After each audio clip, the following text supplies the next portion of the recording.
봄의 절기 4개, 그러니까 6월절, 무교절, 맥주절, 칠칠절, 그리고 가을의 절기 3개, 나팔절과 대속제일, 그 다음에 초막절, 이렇게 여호와의 절기 7개가 23장에서 다루어졌습니다. 가정에서 시작하여 전체 회중으로, 그리고 집안의 식탁에서 시작하여 광장에 차려지는 그런 공공의 식탁까지 연결되는 이 여호와의 리듬에 조율되는 하나님의 백성의 삶을 우리가 23장에서 들여다보았습니다. 초막절의 흥겨움으로 모든 절기는 마무리되고 이 떠들썩한 분위기가 이제는 고요하고 잔잔하게 한숨을 돌리듯이 24장으로 들어옵니다. 자, 그런데 24장이 왜 여기에 있는지를 설명하기 어렵다. 저명한 구약학자의 이야기입니다.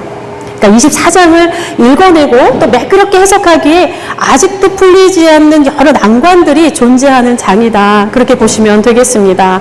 그렇기 때문에 24장을 해석하는 이 학자들의 의견도 굉장히 분분합니다.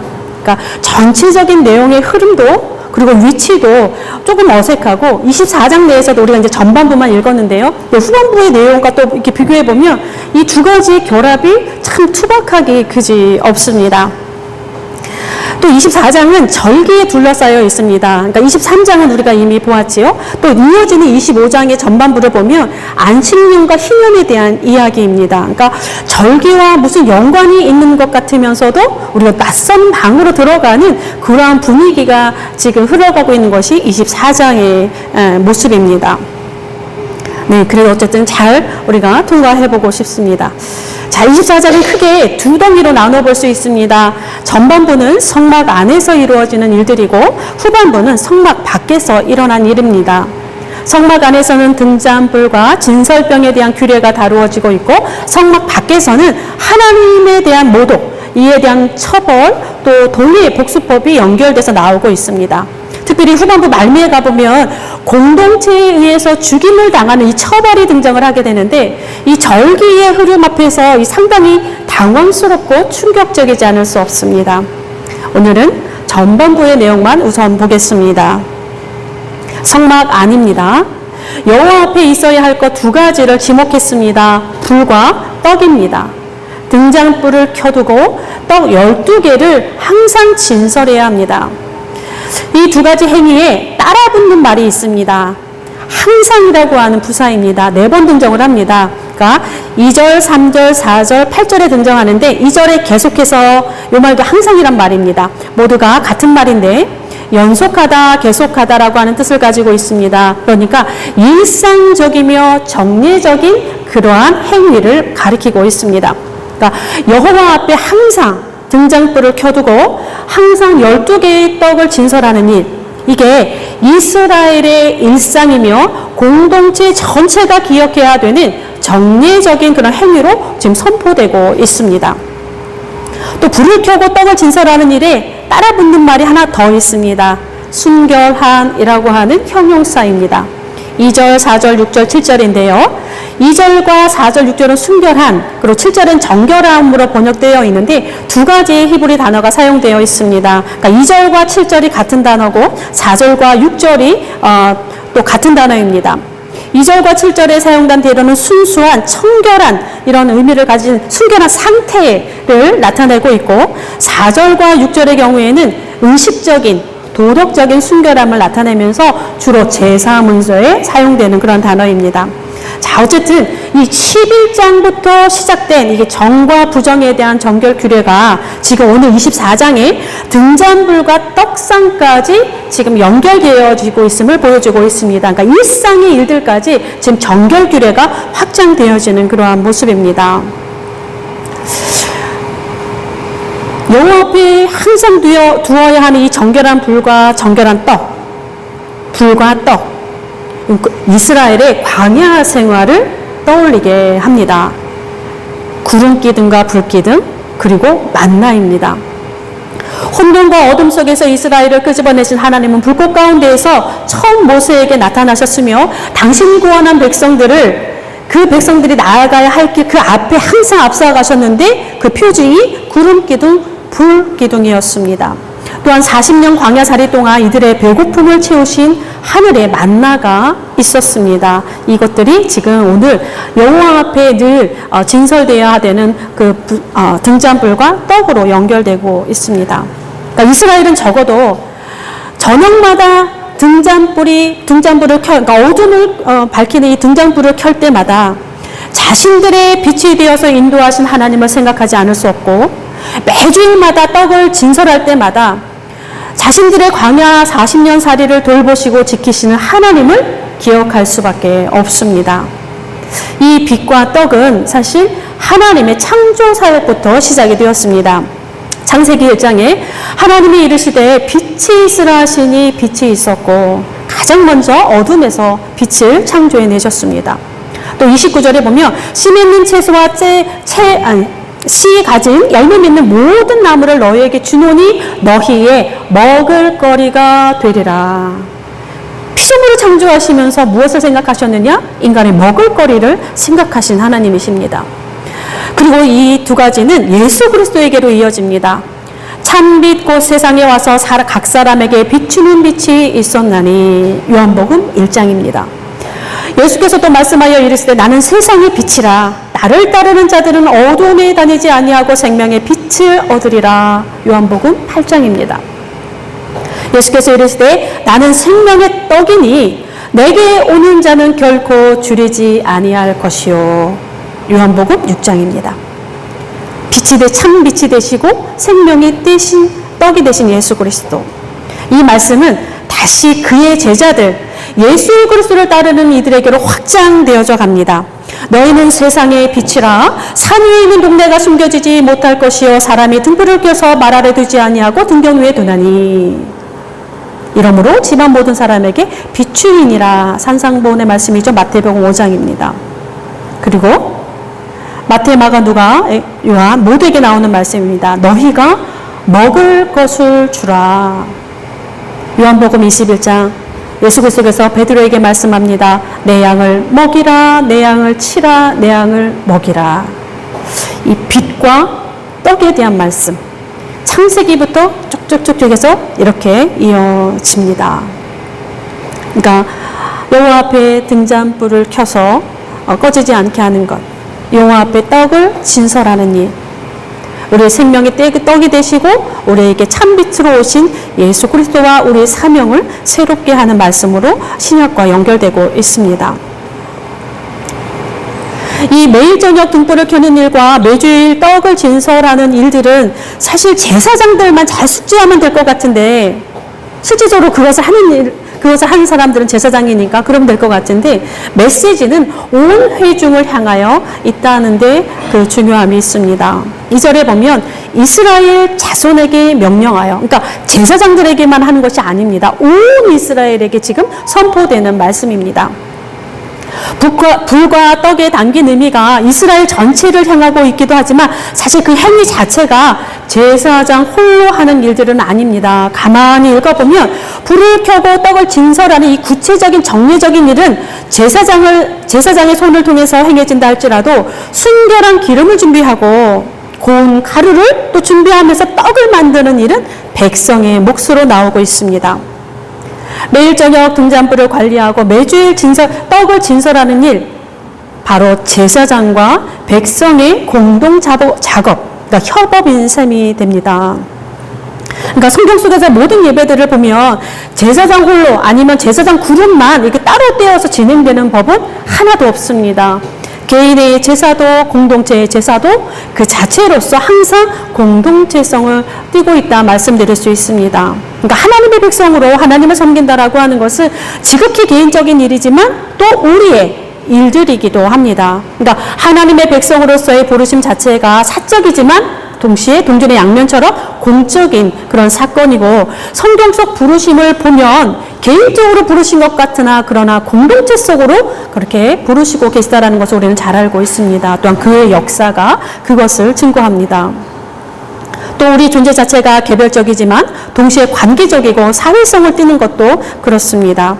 그러니까 하나님을 예배하는 일, 개인적인 일이지만 동시에 공동체적인 일이고 오롯이 나 홀로 드리는 제사는 없습니다. 레위기의 모든 제사가 이를 보여주고 있습니다. 동시에 영원한 언약이요 영원한 규례를 하신 이 등잔불, 이 떡의 진설도 마찬가지입니다. 일상의 정례적인 일들도 마찬가지라는 것입니다. 또 이제 가만 보면 레위기에서 소개된 이 예배나 어떤 의식들과 오늘의 일들을 비교해 보면 이 등잔불을 켜고 또 떡을 진설하는 일들은 무척이나 사소하고 평범하며 또 심심해 보이기까지 합니다. 그렇죠? 맨 처음에 우리가 레위기 5대 제사를 보십시오. 예, 그 그림하고 상당히 다릅니다. 그런데 여기서 우리는 매우 신앙이 가지는 중요한 특성을 마주할 수 있습니다. 일상성입니다. 그러니까 신앙의 일상성이라고 표현할 수 있겠습니다. 우리가 하나님께 가까이 간다고 했을 때 뭐 비장한 무엇인가를 막 품거나 묵직한 무엇인가를 들고 가야 하는 때도 분명히 있습니다. 그런데 그런 거는 자주 있는 일은 아닙니다. 매번 그렇게 할 수도 없습니다. 오히려 하나님을 섬긴다라고 하는 행위는 우리의 삶이 소소한 일상의 연속으로 이어지듯이 매우 평범한 모습으로 우리의 일상이 되는 것과 많이 닮아 있습니다. 매일 저녁 등잔불을 확인하며 불이 꺼지지 않도록 기름을 채우고 매주일마다 새로운 떡으로 교체하는 일, 엄청난 수고로움이나 헌신을 요구하는 그런 행위는 아닙니다. 우리 앞선 5가지의 제사를 보아도 그것과는 상당히 무게를 다룰 수는 없으나 어쨌든 좀 가볍습니다. 그렇다고 해서 소소한 일상의 것들이나 매일매일 아니면 매주에 일어나는 일상성을 가지는 것도 사실은 쉬운 일은 아닐 것입니다. 그런데 분명한 것은 이 일상성이 예배와 신앙의 기초가 된다라는 건 사실입니다. 어떤 신비로운 체험이나 어떤 다이나믹한 어떤 사건이 우리의 신앙을 견고히 다져주고 우리의 신앙의 경계를 확장시켜 주는 것 같지만 실제로는 그렇지 않습니다. 우리 신앙의 깊이와 넓이는 소소한 일상 속에서 헤매지는 우리의 순종과 사랑의 헌신에 기인하게 되어 있습니다. 제게 한 친구가 있었습니다. 그 친구는 아침에 눈을 뜨면 항상 먼저 하는 일이 일어난 그 자리에 앉아서 하나님 앞에 무릎을 꿇고 기도하며 말씀을 묵상하는 것입니다. 또 잠자리에 들기 전에도 마찬가지입니다. 자기가 자야 되는 그 자리에서 하나님 앞에서 기도하며 말씀을 가지고 하루를 성찰하는 그런 습관을 가지고 있었던 친구입니다. 예, 청년 시절에 연합수련회라고 하는 걸 통해서 목격하게 된 모습인데 수십 년이 지난 오늘에도 그 친구의 이름은 기억나지도 않습니다. 얼굴도 기억나지 않습니다. 그런데 아침 저녁 하나님 앞에 고요한 시간을 갖는 그 실루엣은 잊혀지질 않습니다. 친한 친구가 아니어서 사실은 어디서 자연스럽게 멀어졌습니다. 그런데 아주 오래전에 그 친구가 어느 한 지방에서 목회를 잘하고 있다는 소식을 이렇게 바람을 따라 들은 적이 있습니다. 또 한 분을 소개합니다. 토요일이 되면 마치 무슨 음식을 치르는 듯이 몸을 깨끗이 하고 옷장을 열어서 가장 깨끗하고 좋은 옷을 골라내어서 미리 걸어놓고 주일 헌금 역시 미리 준비해서 성경책 사이에 딱 꽂아 두시는 것을 보았습니다. 주일 헌금을 준비하는 것도 꽤 인상적이었는데요. 새마을 금고에 가서 매번 신권으로 그렇게 또 가져오십니다. 근데 만약 신권을 구하지 못하면 다림질을 하시더라고요. 다림질을 가장 깨끗한 지폐를 꺼내서 다리미로 다리기로 하셨는데 그 지폐라고 해봤자 1,000원짜리 2-3장이 전부요. 아주 특별한 날에 5,000원짜리가 등장하는 것이 전부였습니다. 또 유별나다 생각 들기도 하고 굳이 그렇게까지 할 수 있나 혹은 그렇게 생각이 들기도 했는데 제가 아침 저녁 등잔불을 확인하고 매주일 떡을 진설하는 본문을 생각하면서 이 두 사람이 불현듯 떠오르면서 제 머릿속을 떠나지 않고 그분들이 보고 싶어졌습니다. 이 두 사람이 살아내는 하루하루, 이 두 사람이 맞이하는 이 매주일, 이 일상이 되어버린 이 주일은 무엇인가 다른 힘이 있어 보입니다.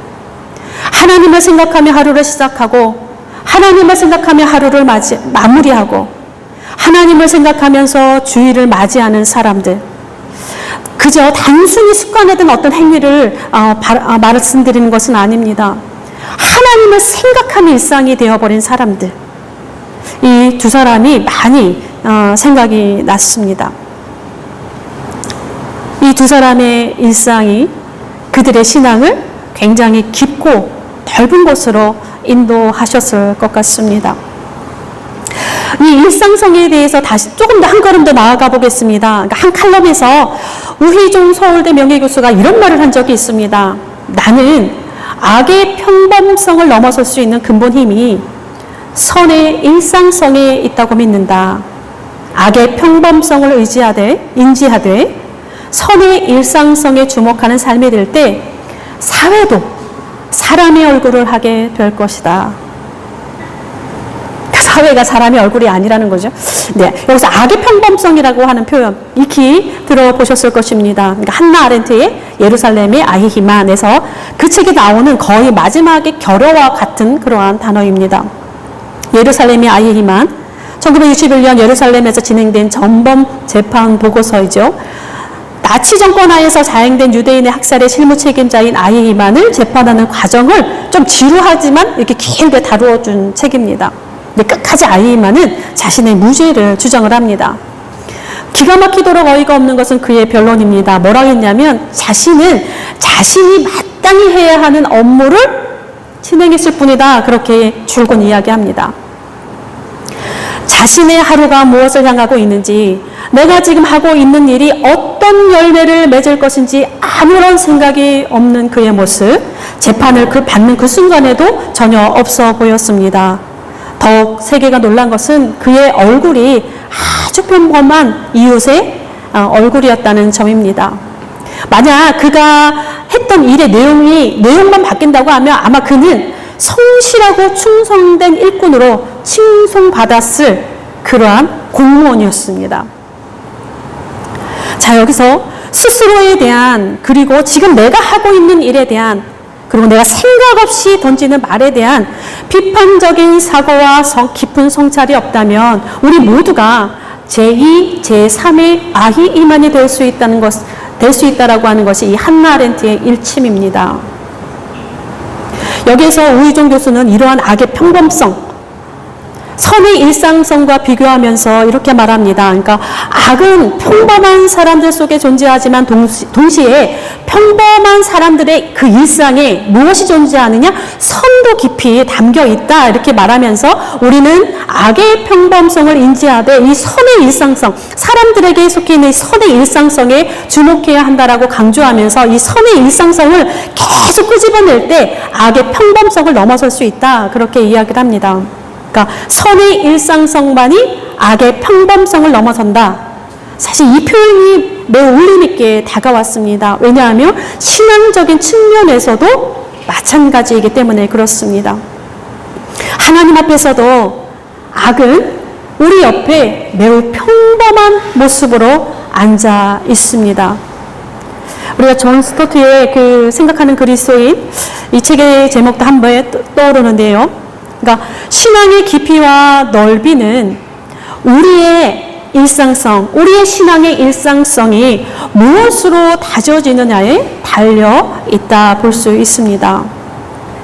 말씀을 구구절절히 막 암기하고 내 입에서 구구절절 막 그냥 막힘없이 나오고 수많은 시간을 들여서 기도한다 할지라도 나의 말들이, 나의 기도가, 나의 하루가 아무 생각 없음이나 맹목적인 사고에 길들여진다면, 또한 무관심 속에서 펼쳐져가는 그러한 일들이라고 한다면 오히려 불신앙과 더 가까워질 수 있습니다. 또한 교회를 사이비 집단과 다를 바 없는 사교 집단으로 만들기 쉽습니다.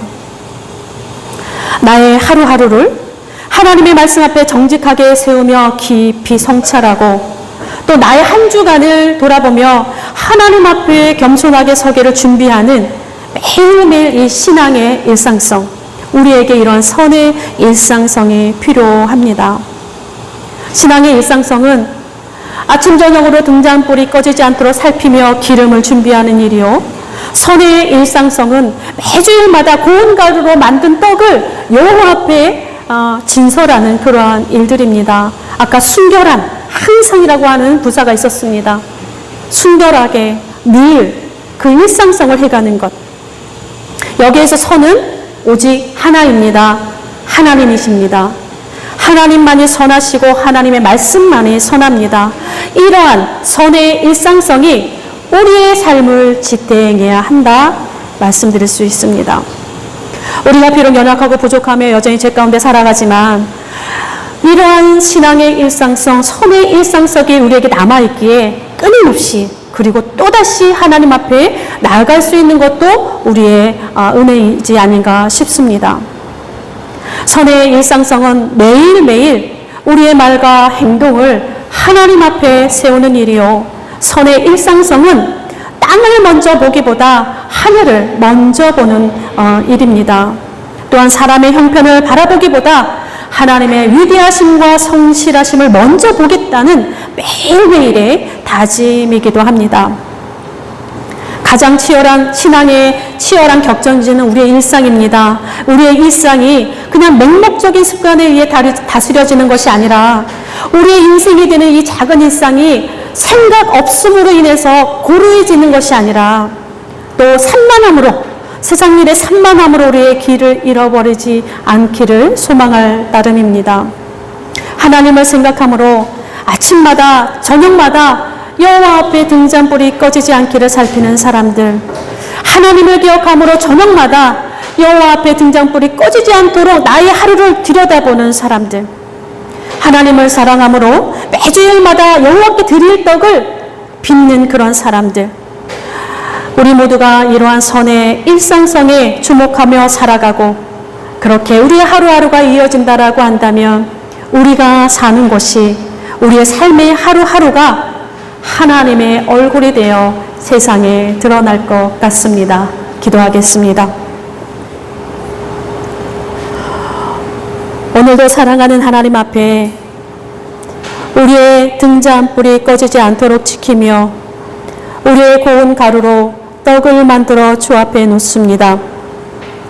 주께 향하는 우리의 걸음이 거짓과 탐욕으로 물들지 않게 하여 주시고 주를 기억하는 우리의 일상이 무지와 생각 없음으로 인하여 일관되지 않도록 어그러지지 않도록 비틀려지지 않도록 도와 주옵소서. 범사에 깨어있게 하시고 범사에 분별할 수 있게 하시며 하나님의 선하신 뜻을 따라 행할 수 있도록 인도하여 주옵소서. 한 주간에도 가슴 아픈 소식은 여전히 들려옵니다. 혼돈과 절망으로 떨어진 유족들의 마음을 건져주시고 혐오가 아닌 따뜻한 손으로 고통당하는 자의 아픔을 머루만질 수 있는 선한 사회가 되게 하옵소서. 온 나라가 온 세계가 전운으로 뒤덮여 있습니다.